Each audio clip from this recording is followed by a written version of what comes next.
not a minute more. This fever, it's not getting colder. With a big, big love, it's only getting stronger.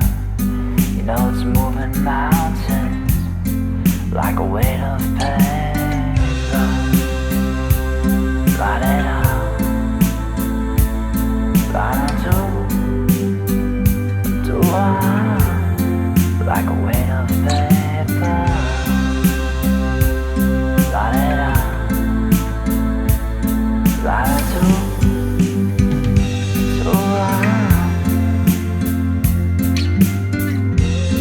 I don't wanna wait. Oh, not a minute more. You know I'm not getting any longer.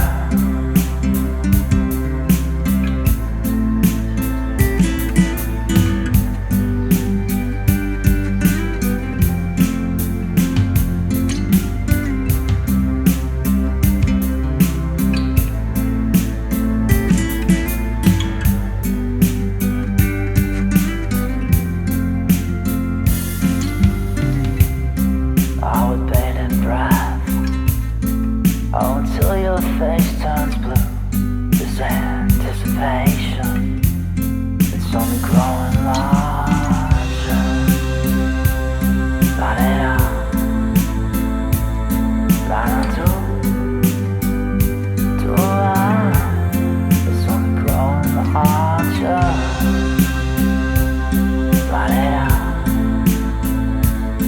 light on to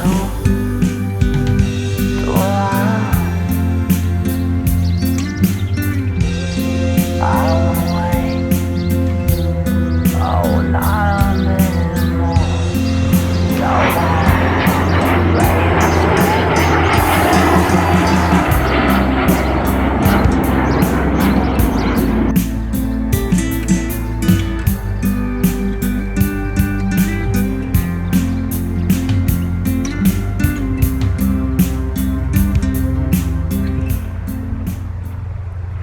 This is a weird neighborhood here. That's like the runway for Salzburg International, and there's like farmhouses and cows and cats and dogs and like legit smelling like a farm. So it's a very interesting duality going on in this neighborhood, and I can't really escape the irony. Oh, and of course the mountains in the back. I love the mountains. We'll go on hike during this weekend, but I can't really escape the irony that we are here now, and that the first month here has got to be, or will be, in this area, and just the two opposing forces. Really, that's been the theme of my life these past almost a year and a half, is that the need to slow down, take life less fast-paced, and then the need to like show up and hustle and get your money's worth and I don't know, be your boss and hustle. I've said hustle already. I don't know what I wanted to mumble about. It's definitely not coming out making sense, I think. But what I've come to realize that it's a race in our mind that we trap ourselves into, thinking that if we get to a point in our lives that we define, be it a job, be it somewhere that we want to live, start a family, be in a relationship, look a certain way, and then we think we'll be happy. I need to just switch arms because my arm is killing me. And to think that when we get somewhere in our lives, then we're gonna be happy. And even thinking that you can achieve happiness as like a lasting state is in itself a delusion, because life is it's circular, it's seasonal, it has its seasons, just like life. Like there's a spring, there's a summer, there's autumn, and there's winter, and it's the same with life. And I feel like I've been going through some seasons these past couple of months, and what I came to realize, especially last year, that I derived a lot of happiness from traveling and from experiences, because I thought that, and I still think that, when you travel you actually become richer, and it's one of the ways that you can spend money that enriches you long term. And when that was kind of eliminated optionally for me, I was still in my previous job, in my 9 to 5, and I was earning quite well, but it eliminated a big chunk of my expenses and happiness at the same time, and it really made me think about ways that make me happy that was not including traveling. So I very quickly came to the conclusion that I don't need that much money. And there's a car coming.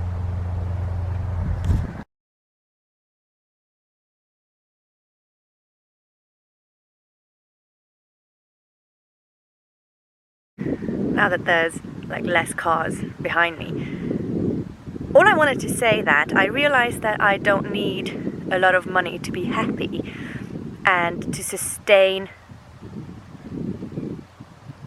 a semi-decent or a decent life according to my standards.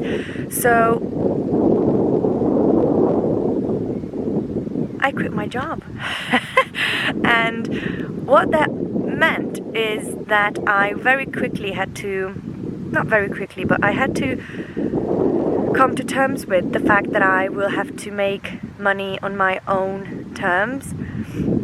And I don't even know if this is going to make it in the video, but it's not necessarily about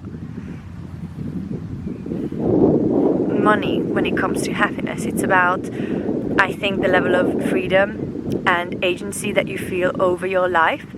And when you don't feel like you have a lot of control over what's happening to you and in your life, you can get really quickly unhappy and unsettled. And these past weeks and months, I felt like there was a lot that I couldn't control, but at the same time I was controlling, and I was in the driver's seat in my life and in my daily routine, and that made me really comfortable, I think, in the best sense. So it's I think it's not about the next thing that you want to achieve. It's not about the next thing that you want to buy or the next milestone in your life. It's about finding peace within yourself and knowing yourself enough to know what brings you peace and just contentment on a daily basis. And for me, it's been really simple things, like making my cup of coffee and drinking it alone, and making a lot of healthy home-cooked meals for me and Daniel. And it's been really just something that I've been paying attention to and consciously enjoying. So all I want to say is that to find happiness in this crazy world, you have to be brave enough to know yourself. And once you know that, once you have like a good understanding of who you are and what makes you click and what makes you,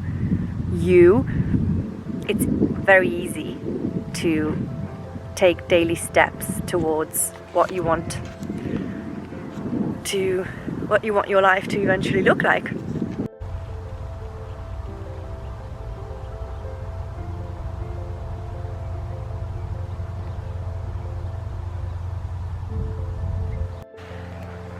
What actually really makes me happy, and I had to come up with an updated version of it, is planning my life and planning my days. And I used to plan a lot, like long term, and my plannings evolved around, as I've said, traveling and gaining experiences from that. There's a man coming. Anyway, I don't even know what I was on about. Finding happiness in this crazy world. Well, don't delude yourself that once you find happiness, it's gonna stay like that forever. I think that's one thing.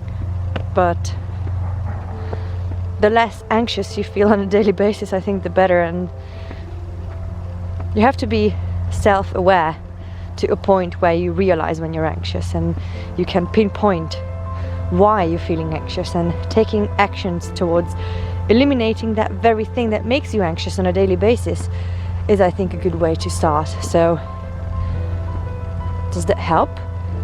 Nope. Does that ever like end? Nope. So I guess what I'm trying to say is just chill, man. It's all good. It's all good.